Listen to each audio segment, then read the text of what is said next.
ও সোনামা, সোনামা খেলছো তুমি? একবার বাবা বলো, একবার বাবা বলে দাও তো। সোনামণির প্রথম বাবা বলা, কি মিষ্টি লাগছে তাই না? এই মুখের আদো আদো কথা শুনে যেন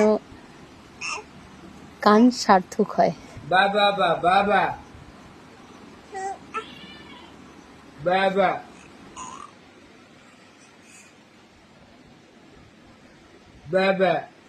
বাবা ওদের ব্যায়াম হচ্ছে নাকি রে? হ্যাঁ, ওদের ব্যায়াম হচ্ছে। এই হামাগুড়ি